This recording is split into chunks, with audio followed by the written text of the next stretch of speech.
Now Swati and I have sorted the basics and setup sorted out. Let's talk about ingredients. The most important thing because of which either the compost piles succeed or fail. Let's talk about Okay. what do you want to ask, Swati? So now let's get down to materials. So as per my understanding, for composting you require brown and green materials. So can you first of all tell me what's the difference between brown and green materials? First of all, the recipe, like you are saying greens, browns. So recipe of the compost is 50% greens and 50% browns. Okay. In greens, you have all the material that you get from the kitchen, and this is nitrogen rich. All the Or- green material is so nitrogen rich. yeah, so for example, all the fruit peels, vegetable peels, eggshells, coffee ground, tea leaves, all these are greens.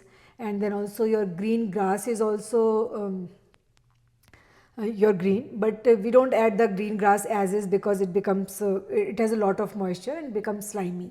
So generally we just dry it out and then use it.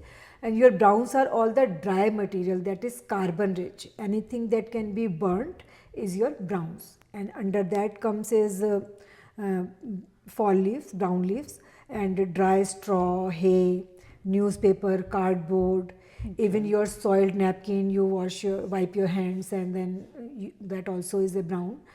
And then wood, untreated wood, if you have that can go in. Untreated wood. Yeah, Okay. not the Okay. treated one. The bark of the tree kind of, yeah. Yeah, It'll all and be then okay. egg cartons are also brown. So Okay, all these are okay. browns. Brown So in the compost, you need to maintain 50% of greens and browns. Okay, okay. So 50% greens and 50% browns. So layering of composting. So how should we start layering? First goes brown and then comes green. Can you talk about the layering and the quantity So of those layerings?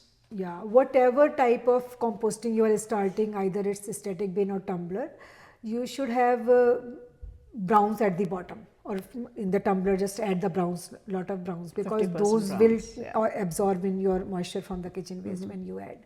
So when we talk about layering, we talk about layering just because so that we can measure the material. One layer of browns, one layer of kitchen, one layer of browns again, so that we know that it is 50-50. But you don't necessarily need to make layers. You can simply add a lot of brown leaves and then start dumping in your kitchen waste. You can eyeball, you just need to kind of maintain 50%. It's not rocket science. It can be 40-60, 60-40. More kitchen waste means faster composting, but then it can be a bit smelly if you are not experienced, if you are not turning in regularly, right? And more carbon material means slower composting, but then it's easy. For beginners, you can go more towards the brown side. Yeah, you can have less. Do we have to put first brown material in the base, or can we Yes. just start with just mix match, like, okay, I've got green, let me just dump in green, and You then have to anyway mix everything. mix right? Your everything. It turning doesn't matter is, whether I yeah, put brown yes. at the bottom or green. So we actually Yeah. have to mix You have to everything. mix So it, yeah. 50-50. But an ideal way to start is, a practical way to start is, add a lot of brown leaves in the beginning. In the beginning. Okay. And after that, you don't worry about brown leaves for a while and just keep adding the kitchen waste. But the more greens that you add, the more easy it gets. So when you're adding green materials, do you chop it further into small, like banana peel? Do you cut it into small pieces? Banana peel is No. already, it is very small. Yeah. I mean, if you are giving it to your worms, you can keep them bite size. Bite They size, would yeah, love for- it. yeah. But for outdoor, you can just throw in. Just throw the whole Yeah, thing. kind but of if thing. you have a big watermelon, and I mean, again, if it is in serving sizes, it might be already small, right?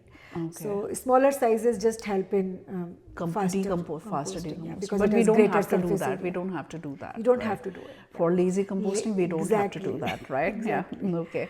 Okay. So I want to ask you. I know I've mentioned here citrus, onion, obviously onion peel, citrus, everything we can put in composting. What about if in case it's rotten apple? So it's rotten. Yeah. Can that also be put into compost? Yes, rotten apple, because rotting is a process of composting. Okay. Right? Okay. And when it breaks down biologically, it automatically keeps decomposing into the right It material has when we already add started. air, when we turn it, right? Okay, So rotten apple is fine. Apple is fine. So coffee grounds, Yeah. eggshell is good, newspaper, cardboard. What about kitchen towel, the paper towel, that can kitchen also towels go. can also go. That Can is also your go. brown.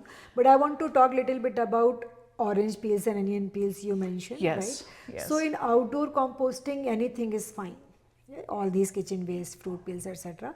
But for vermicomposting, there are some specific things that we should not add. For example, Okay. onion peels and orange peels, because worms don't like the smell of or these ones. It is too pungent, and they might die, and they don't like Okay, it. So okay, if you want to add orange just like a snack, you can give it some time, Okay. little bit, but not a lot. But not a lot. Even Okay. chili, they will not like chili. Oh yes, yeah, because we throw, if Yeah. it is rotting, it's gone bad, we just put it in the Not to pile. the worms, it can go to outdoor. Oh, okay. Yeah. Okay, that's good.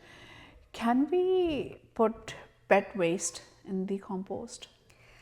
So again, as we talked about cold and hot composting, at home sometimes your compost is not too heated up that it can kill pathogens from the pet waste. the pet So we should never add pet waste to our home composting, backyard composting. And so what about weeds and diseased plants? We should not put. Yeah, disease plants you should not even throw in the city bin as well. They should always go to trash.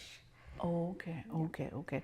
So weeds, you said weeds should also not go in composting. But there are a lot of weeds like dandelion. You actually get dandelion, save on foods, and it's really good for people who have thyroid, and it's really good.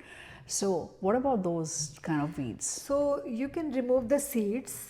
So don't the throw in weed. the seeds into the compost pile. Remove it, and then you can And add then your you can leaves. Those are very good actually. The leaves nitrogen are rich very and, good. for Yeah, those are compost. leaves Yeah, are very yeah, good. yeah. Okay, okay.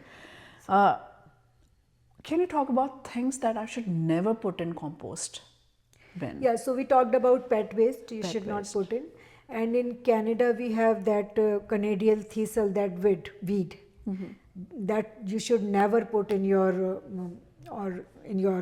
compost, because it's an invasive weed, and it can create a Okay. compost that can cause harm to your garden when you add this compost to your bed. Okay, okay. And what else? Yeah, mostly you should put all these things. You have something specific that you're thinking of. So, say for example, if you have harvested maybe you're growing peas, because I remember last year you had grown peas, and probably this year also, right? After you take out the peas, the plant. Yeah. So, do you put that in This composting? is very good for composting. It's That's very what that's why we do composting for. For. It all can convert to a black material compost and can go back to the garden. Okay, okay. So people who are gardening, like gardeners, should always compost. I mean, because they have so much left over after they have harvested their zucchini, peas, Yeah. potatoes. So much green leaves are there. All that stuff goes to compost All that. right there, and that's why we should have our bin beside the Beside that. vegetable What beds. about the yard waste?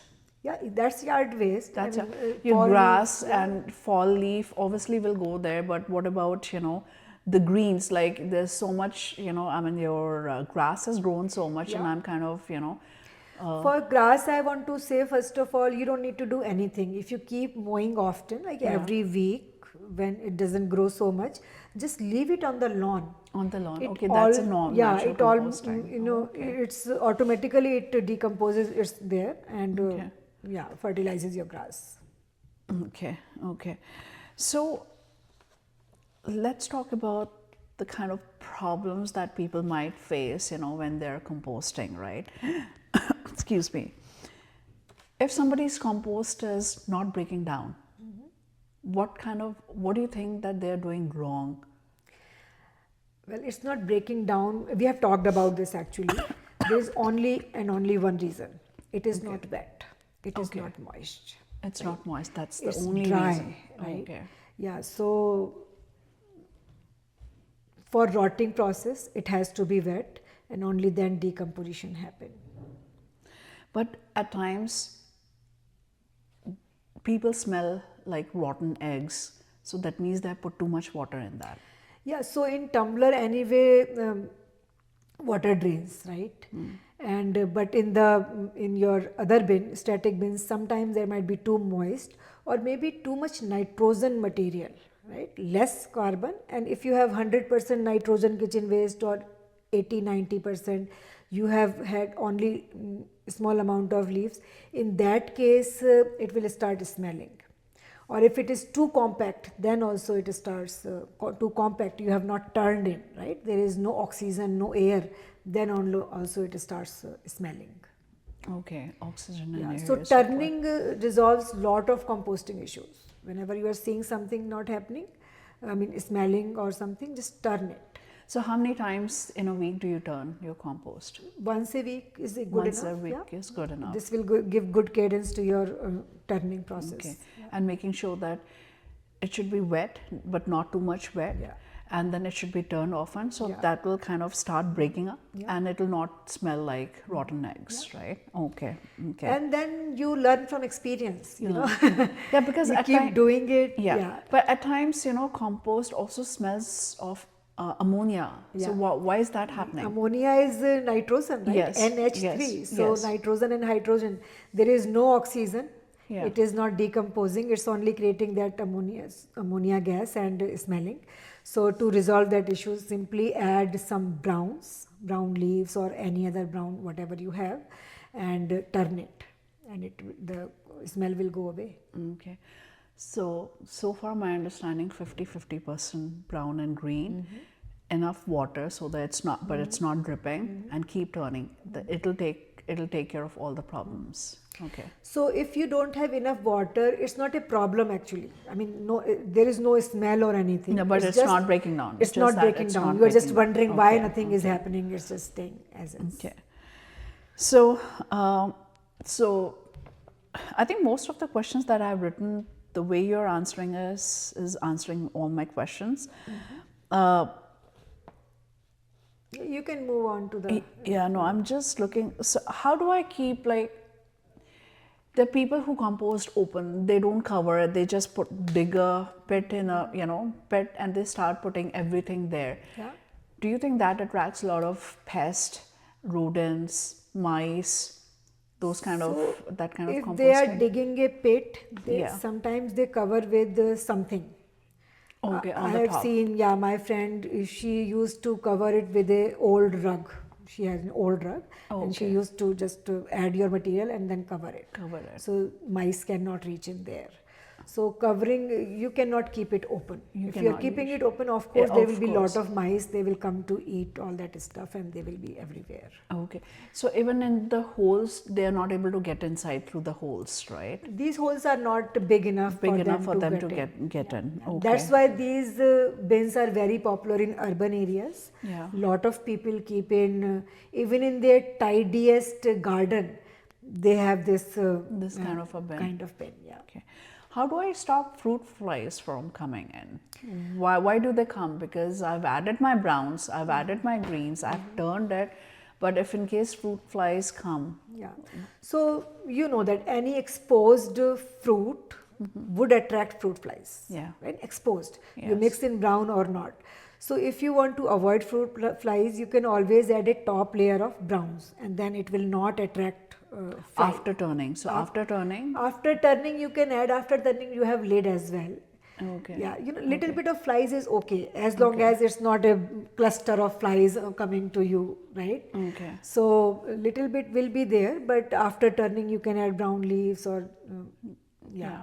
Because flies are so tiny that they can actually get inside through the holes, right? Yeah, of course. Yeah. Actually, flies are the microorganism that is working for you as well. Okay. Right? They are also doing their work. So those are good. As long as okay. they are not annoying and they are not too many, then it's fine. So your compost is generally away from your deck or your house, right? In the garden. In garden, even if you're not composting, you can see flies. Yes, you can see Right? flies. So yeah. this is an like This main is part natural, of the part of the essential part of environment. garden. Okay. Okay. So if someone is starting composting, do they need a activator or maybe compost starter besides the green and brown thing? Anything else do they require? So just like we talked about soil is also a kind of a starter.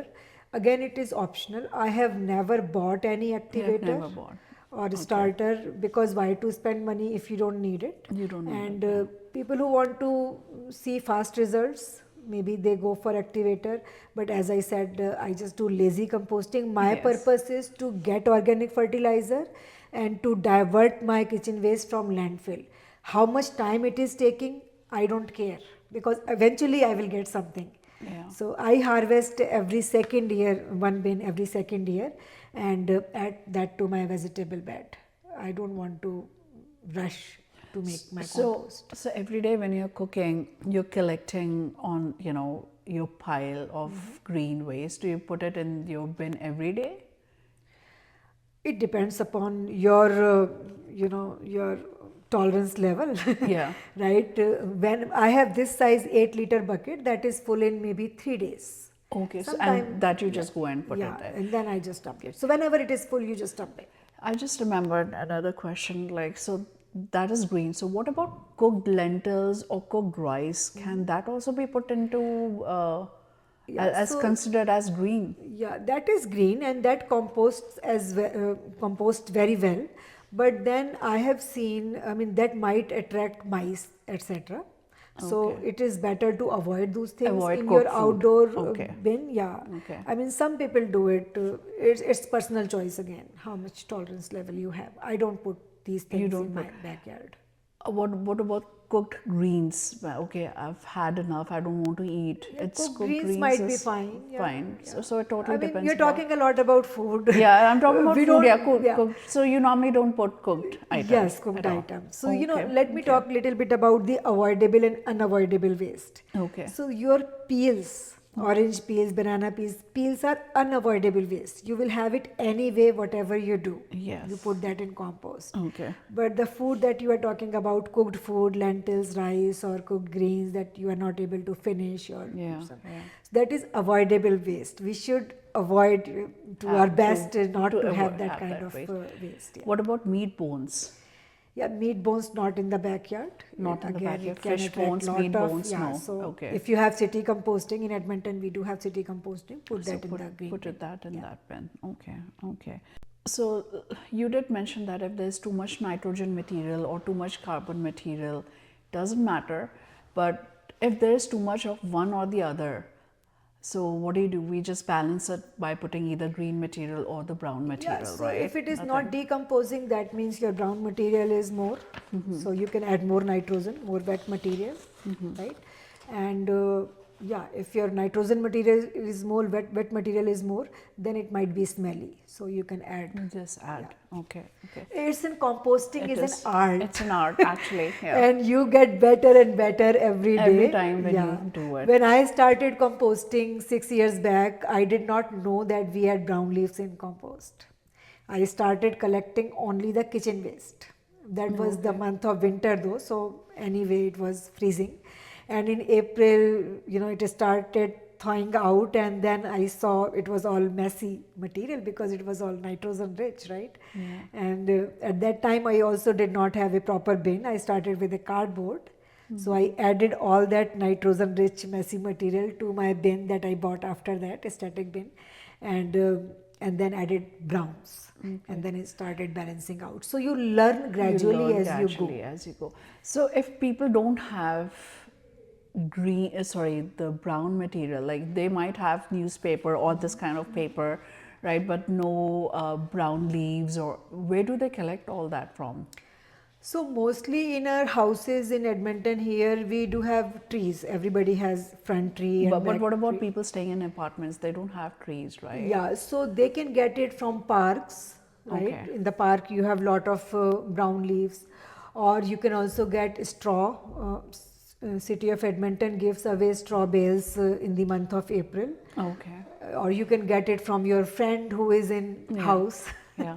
Right. So there are various ways. So city, do they sell those dry leaves and kind of thing? They don't sell it. They give it just for give free. It free. Straw bales for free, but it is only in the month of April. Only in the month of April. So you get it for the whole year kind of thing. You can get it. Get it. Yeah. Anyway, when you are starting to compost, you have a bin, and at the side you also have a a big bag or bin of brown leaves or straw right there. So whenever you are adding your kitchen waste to your bin, you are also adding one bucket or handful of brown leaves into the bin as well. How long does it take for all the materials to compost? So, can you talk about your process? Like, when do you start? You kind of keep collecting your raw material in winters, and when do you actually put it in the bin? When do you actually start? And can you talk about the whole process? Yeah, so first of all, I collect year round, right? So for that, I have two bins, right? So once my one bin is full in the month of September, October, fall months, my one bin is full, and I stop adding to that bin anymore. And Okay, it after just September stays you there. don't add. Yeah. Okay. And the other bin, I harvest alternate bin every year in September. So the other bin is now empty, and then I start adding to that one. Right. Okay. So composting process is collection process, and then after that composition process. Compost after you have full bin, it takes 2 to 3 months, but not necessarily you are harvesting after 2 to 3 months. I just harvest at the end of. So I think I give my each bin 2 years maybe. Right? Oh my God, 2 years, that's going to be very overwhelming for people who are listening. Yeah. So what I understand is that, you've got two bins. One you've already harvested. Yes. And you've taken out all the material. And now you're putting in all your browns and greens. You start adding to it from end of September, October onwards. You start piling up things till the month of maybe end of March. You keep adding on to that. Yeah, because so- it's cold, right? It's doing nothing. It's kind of decomposing. that's right. It still does during winters, but So let me explain it this way, because I have started my new bins in September. Okay. In the empty bin, I In have started September. adding material. Okay. I will add to this bin until next September, until my next bin is free, other bin is free, right? okay. I have to add somewhere. I'll keep adding. In September, I will harvest the other bin, because I have two bins, right? Okay. Bin 1, bin 2. Okay. So in bin 2, I keep adding for 1 year, September to September, and this one I will harvest. So this will be now empty. I will start adding to this one. Again now from September, this will, next September I will be harvesting. Okay. So okay. overall it becomes 2 years, but because I am harvesting 1 year, one bin alternately, that's how it Okay. goes. Yeah. So for you have, so can you talk about someone who has only one bin? So when do they start adding things? Because now it's already July, right? So if they buy a new bin and start doing it, so can you talk about the process with someone having one bin? Yeah, so if you have just one bin anyway, it is it's better idea that you harvest in September, because in September your gardening season is done, right? And at that time you are not starting gardening, so you can harvest. First of all, how to harvest from one bin, right? You have full bin. Your top material is fresh, but your bottom material might be processed. You can get something at the bottom. So most of these soil saver and earth bins, these bins have a door at the bottom. You can open that door And just take out and from the take bottom. out shovel it out, and then add to your garden bed, and then the top fresh material will go down. Okay. Or you can simply tilt your bin and move it completely. You can shovel it from bottom, add to your garden bed, and then you can add back your fresh material. Okay, yeah, for the because that's what I wanted to know, because it seemed to me that it's taking 1 year to kind of collect and kind of another half year for it to compost.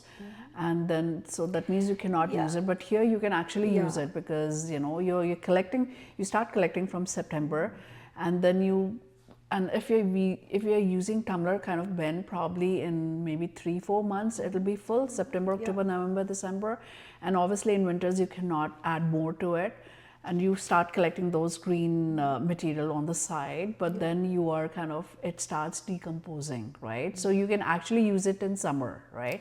That's what I wanted to know. So first of all, when we are starting composting, we should not think about when I will harvest. Simply start collecting. Okay. Because okay, whenever, okay, in okay. 3 months, 6 months, 1 year, whenever you will have something, right? So let me talk about the tumbler as well. Some of the tumbler come in 2 compartments. So whenever you start, whenever, don't think about it. Just start, and once your one compartment is full, completely full, you have stopped adding more to it, right? Now it is only processing. There will be no more fresh material, and at that point you have started adding to your other compartment. Right? You are still collecting, and the first one is decomposing. Whenever you get it, May, June, September, whenever you get that black gold, you harvest it. So experience it first rather than thinking about when will you harvest.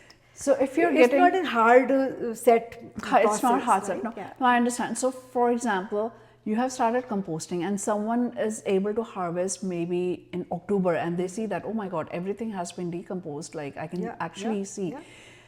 Do they put that on their vegetable beds and leave it like that? That's even better. Yeah, that's even what better? I do. Yeah. Okay, that's what you I do? harvest in September or October. And then you put it on your beds. It is completely processed or little bit unprocessed. I don't care because at that time I don't start sowing seeds, right? Yeah. So I will add that to my vegetable beds equally. Give to all my 4 beds, and then from October to April, next gardening season, it will give it a curing period. Even if it is unprocessed, little bit is unprocessed, that will also be processed, and my beds will be actually ready to start for the new season. How do you know that a compost is kind of, finished? It's like it's ready to use. How do you know? So fresh material is like banana peels, apple peels. In finished compost, you don't see any of the fruit peels, etc. You don't have any visible contents, right? And also it looks like dark soil, earth-like material, crumbly material. And it also smells beautiful, like woody, dirt-like again. Like a dirt kind of a thing. Okay. If you see it's a little bit still smelling like ammonia or something, that means it has some unprocessed material. And you have some sides of here and there some fruit or something, that means it is unprocessed. So give it some more time and it will be processed. Okay. And there is an actual test as well, like this is just the with the side, but there is an actual test. You can take little bit of compost and put it in a Ziploc and close it completely and leave it for 48 hours.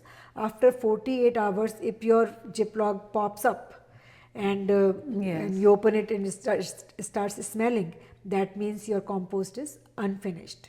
Give it more time. If it still smells beautiful after opening, and it is not puffed up and it's good to use. Okay. Normally, how much time would you say it takes for the material to compost? How much, like approximate, like so how many after months? You have stopped adding more, maybe 2 to 3 months. In general. In general, 2 to 3 months. Depends on your quantity and how big you have. So 2 to 3 months. Okay. A small bucket people just get in 1 month. You can also do that in that small. Okay. Does a compost need to be sterilized or screened?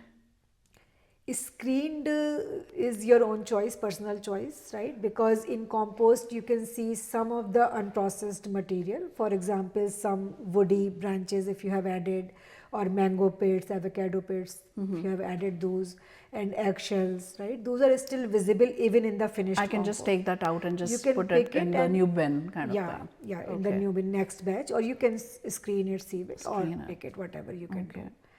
Yeah. Does the compost affect the soil pH? It does. Actually, it neutralizes soil pH. It is very good for soil. So compost pH is between 6.5 to 7.5, neutral. Okay, right? 6.5. And if your soil is acidic, it will neutralize because the microbes in compost will neutralize it. And if your soil is acidic, again it will bring it down and neutralize it. So compost is very good to maintain the pH of the soil. So I have a question I'm just thinking in my mind. I don't know how much valid will that question be. Is there any expiry for compost? Say, for example, I mean, you have a big yard, right? And you have got so many vegetable beds. Not everyone has that kind of bed. And some people, they might be very enthusiastic. Okay, let me make it. But they have so much compost that, I mean, obviously they can give it away to other people. But is there any expiry on a compost? Yeah, it's a good question actually. So compost never expires. Okay. Once you have created it, it's soil-like, and Yeah. you can use it anytime. But if you leave it outside and it it has water, like water is draining into it, so it can leach out some of it. It can lose some of its nutrients. If we just leave it out Leave it out. But if you keep it in a closed container, in it a is good bin. forever. Oh, really? Yes. Okay. Yeah. Yeah, that's what I wanted to know, that if you have extra, compost Yeah. and you're not using it, because then where do we store it? So we can just keep it in the garage, closed bin, Yeah. and we can keep Yeah, using so it. If someone and has then extra, which is you are very thinking rare. of using it small amount, top up Yeah, sometime yeah, whenever you yeah. need it. Yeah, Indoor so plants and all. yeah, Yeah. yeah. Okay. I mean, okay. you will not keep your compost for years, like 10 years or so. Oh, no, no, no. For a year, 2-3 years. Yeah, it is good enough. Yeah, Okay. it's good. Yeah. Can a compost harm a plant? Because I've heard that, too much compost and less soil can harm. So what should be the ratio of soil in a compost? And first of all, my question is, can compost harm a plant? And what should be the ratio of soil and compost? Yeah. So first of all, it does harm soil if you are using 100%. Compost. What is compost? It's 100% nutrients, right? Yeah. And it looks like soil, so some people think it is a free soil kind of thing, and plant in there, then it will burn all the roots and burn the plant. Will not do anything. Right? Okay, that's 100% So nutrition. Yeah. soil compost should always be mixed in maybe less than 50%, 30 to 50% you can say, into your soil to give fertilizer to your soil. So you mean to say 50% should be soil and 30% should be compost? So 30 to more soil, less compost. More soil, Right? less You can have compost. 50-50 or maybe just 20% compost, more soil, More 30%. soil. Okay, that way. okay. Yeah. So if I'm adding compost to indoor plants or maybe even outdoor kind of thing, in how many months should I keep adding more compost to it? So maybe just like your other fertilizer routine, even if people add the inorganic fertilizer to their indoor plants, maybe every month they top up little bit.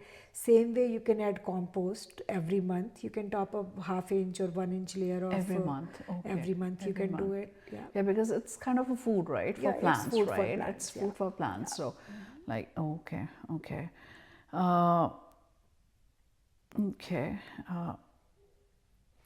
Yeah, what So else? if I'm using compost, then I don't need any fertilizer, any other form of fertilizers, right?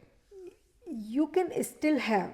So what is the point of making compost? So that we can add organic fertilizer Exactly. to your vegetable Yeah. garden, right? So if you are adding compost is also a fertilizer. You don't need anything else. But I have seen in general people add organic compost, this compost to their vegetable gardens, and they use the inorganic fertilizer like NPK fertilizer to their flowers if they don't have enough organic compost that they can add to flowers too. Yeah, but on top of compost, we don't you need would any not you would not fertilizer. add the NPK fertilizer Yeah. to Okay. keep it organic. Okay. There are a few other questions that's coming to my mind. Like we've kind of covered most of it, and say for example, my hair or nail clippings. Can I add that to the soil because it's natural, right? It's body part, It's right? funny. If you Google, they will tell yes, you can. Yeah. And that's what I did in the beginning. And I was so enthusiastic. I thought everything can be composted and started throwing in the hair. Yeah. Cut hair Yeah. to the compost. So they take a lot of time. They will compost. never They will decompose never into your. Oh, really? Okay. Yeah. So and then after that, I kept seeing those for some time, and then I had to remove it eventually. Oh, really? From Okay. the old batch, right? Yeah, so it's not a good idea to add these things to your compost. Okay. Keep it clean. Only add your kitchen waste. Just kitchen waste. Pure. Yeah. That is, That is that pure, will rotten yeah. and will become Actually, soil. Soil. Naturally. Yes. Yeah. So that means kind of dead pumpkin, the rotten pumpkin, It's all everything good, can it's all go, good, right? yeah, yeah. Okay. And what about those stickers on the fruits? Can I put that stickers, or do we have to You remove can. it? It's hard to remove sticker Yeah, from times, each yeah. every banana peel or Yeah. So can we? So I see lot of stickers in my Yeah. final compost Yeah. lot of time, and I just pick it and take it out. Yeah. Okay, They don't do okay. any harm to your compost. And dead house plants also we can just put it in Dead house compost. plants are good. So, yeah. but not, Diseased are not good. but only is dead. good. Yeah. Okay. Okay. I think those are all the questions from my side. Is there anything that you would like to add, and on this? Anything that you would like to add? Well, Something of that I've course. missed asking. I think you asked very good questions. We talked about different methods of composting, how anyone can start composting, static bin, tumbler, vermicomposting. There are different methods, and it is very easy to start. I'm excited when you start your own composting with the tumbler or maybe something else, how it turns out to you. Yeah. So everyone, I hope you learned something. Thank you so much, Swati, by the way. Well, thank you so much Your for your questions are helping whoever is watching currently. Yeah. And I hope you found a method for yourself, static bin, tumbler or something else. Tell us in the comment section which method you are going to start with. And we will come back with next podcast. Thank you. Thank you.